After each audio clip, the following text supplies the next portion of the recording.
Praise be to God, there is no other God except God. According to verse 6, 120, whomever commits a sin will have to pay for it. And in order to avoid paying for those sins in hell, God prescribes for us in the Quran the penalties or payments for those sins to be executed here on earth. For example, the penalty or payment for theft is returning the stolen item and marking the hand of the thief. The payment for adultery is 100 lashes, and so on. But when it comes to the sin of lying, on the surface, it seems like there is no payment or penalty which the Quran prescribes. But actually, the payment for lying, according to the Quran, is that that person should not be trusted again if the lie is big or if he lied often. And if the lie is small or the person does not lie as often, the penalty for it is that you trust that person less in the future. So you trust them partially, but also have a dose of caution. So this is the payment for lies for which no direct negative consequences can be proven. However, there are lies for which direct consequences can be proven. So we have two types of lies. By the way, all lies ultimately have negative consequences, no doubt about it. However, for some of the lies, the number of victims is so low, which means that the amount by which each of those victims is hurt is large, which makes it worth for those victims to pursue justice and prove how the lie hurt them. But there are lies where the number of victims from it is so large that the amount that each of those victims is hurt by is really low, to the point where it's not worth for any of those victims to pursue justice when they get hurt by it. Let me give you two examples of each one of these types of lies. First example. Let's say that you buy a used car from someone and they tell you that it has four-wheel drive. So you pay for the car thinking that it has four-wheel drive. In the winter, you realize that it doesn't have four-wheel drive. In this case, even though the Quran does not prescribe a financial punishment for the lie, it prescribes a financial punishment for the harm which that lie caused. And because the harm is large for a single person, then it is worth for that person to seek compensation for it. Now, here is the other example for the other type of lie.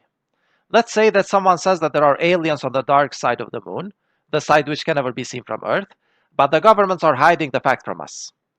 This type of lie, even though it does as much harm as the lie about the four-wheel drive, the harm is spread in many smaller portions through a large number of people.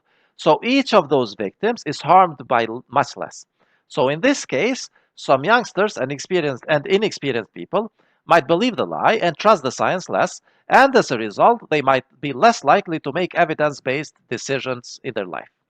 But none of them could go and seek compensation from the liar about aliens on the other side of the moon, because really the harm is so small for each victim that none of the victims individually think that it's worth seeking compensation. So for this type of lie, the punishment is that you just don't trust that person again. Now, we have to keep in mind everything we said so far about lies in order to be able to decide how we approach the issue of cosmetic body modifications. But first, let's see what the Hadith followers claim about cosmetic body modifications. One type of such modifications are tattoos. According to Hadith 5931 of Buhari, Abdullah ibn Masud said that he heard God's messenger say that God has cursed the woman who does tattoos and the one who has them done. First of all, we have no definitive evidence that this statement was ever said by Muhammad. But for the purposes of this analysis, let's assume that he really did say it. Well, by the same logic, we can find many other hadiths where Muhammad said that the liars are cursed. And given that there is no person who speaks today who did not lie at least once in their lifetime, then according to hadith, everyone is cursed. So these kinds of blank statements, which do not have sufficient nuances and details mentioned in them, do not help at all in resolving issues. So even if the hadith about the tattooed people being cursed is true, then it does not help at all to tell us how to approach the issue of tattoos, except that it divides the Muslims into congregations which will accept tattooed people in their congregation and congregations which will not accept tattooed people in their congregation. So what this hadith and all the people who use this hadith end up doing is simply using a peripheral issue to divide the Muslims. But then, what is the answer to this question?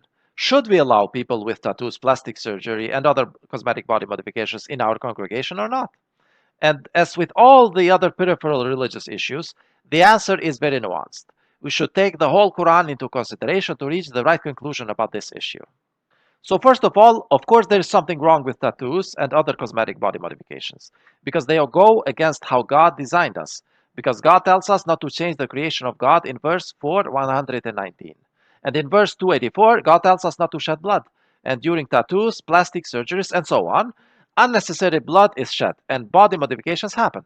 However, these two verses cannot be used as definitive proof that tattoos and plastic surgery are prohibited because ear piercing and circumcision are also both shedding of blood and body modifications.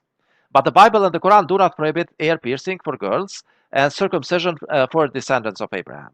So then, what is the difference between earrings for girls and circumcision for male descendants of Abraham on one side, and the tattoos and other cosmetic body modifications on the other side? Well, the essential difference is that one of them is essentially not a lie, while the other is essentially a lie. So when a girl has earrings in her pierced ears, she is essentially claiming, according to the Bible, that I am a female who depends on the society to survive, and this is essentially true.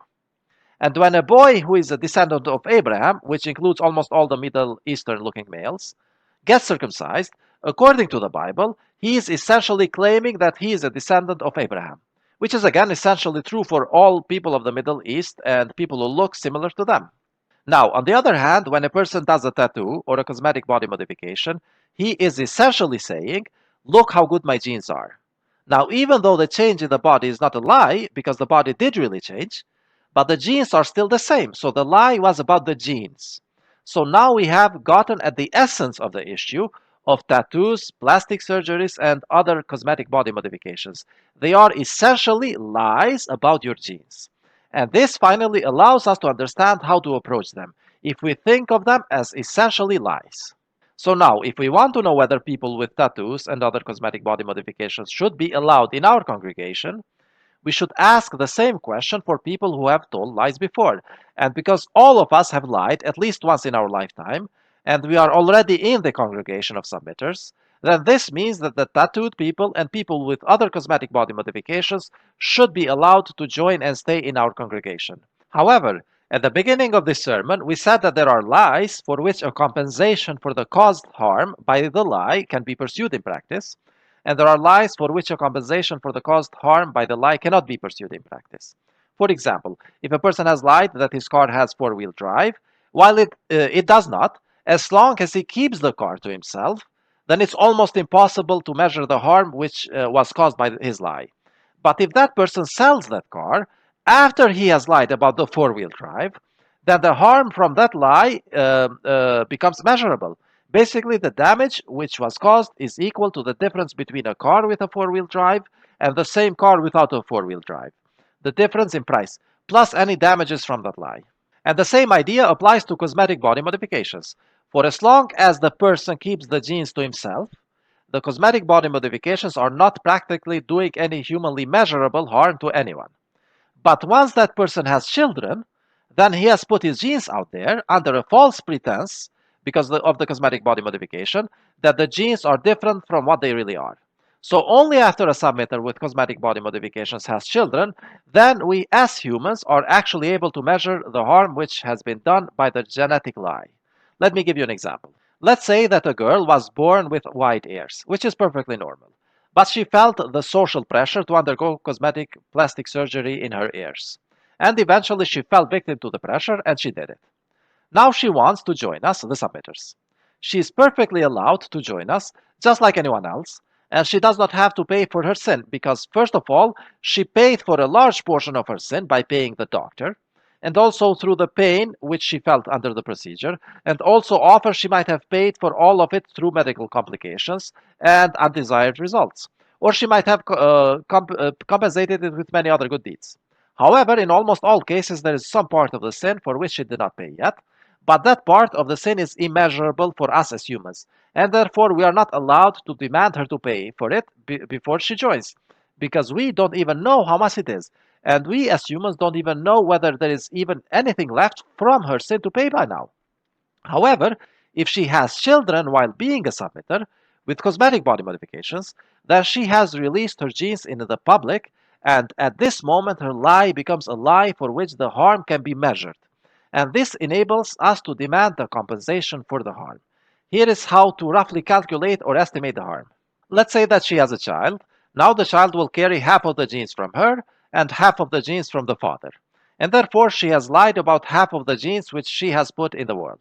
So this means that she has to correct for that by paying half of the cost of the surgery. So let's say that her cosmetic ear surgery cost $6,000 to perform. So now she owes the community of submitters half of it. So she has to pay $3,000 for giving birth to a child after the ear surgery. And now this becomes obligatory to be paid to the community of submitters according to verses 9:102 and 9:103. And because it is obligatory, it now has become part of the penalty zakat, under point 17 of penalty zakat, which is explained in the video titled Penalty Zakat.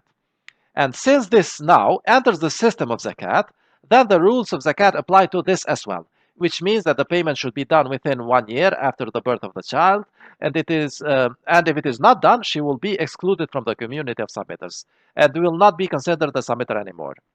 But if she does pay it, then she is purified from that sin and her sin is forgiven. And this in turn gives additional protection to her child. And then God will bless her and her child. And then if she gives birth to another child, she should pay again half of what it cost her to undergo any cosmetic body modification. And so on for every time she has a child. And when I say cosmetic body modifications, I mean any type of modifications like liposuction, nose surgeries, breast enlargements or reductions, tummy tucks, eye reshaping, ear surgeries, tattoos, permanent makeups, Botox injections, hair implants, and so on.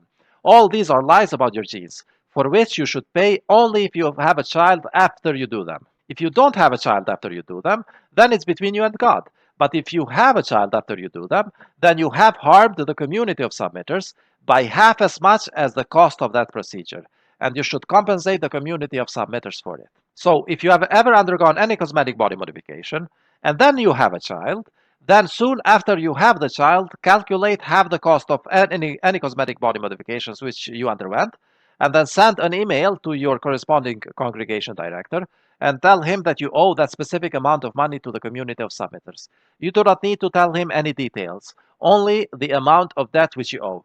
And then he writes it down as a debt which you owe, and you have to pay it within 1 year if he requests it. But if he delays it for more than 1 year and does not ask for it, because he does not have a specific project planned to spend it into the cause of God, then you should wait until he requests you to pay that debt. But you should have it ready saved. Once he requests it, you should pay it, and he is responsible to spend it in the cause of God according to the rules which I mentioned about public penalty zakat in the video clarification titled Penalty Zakat.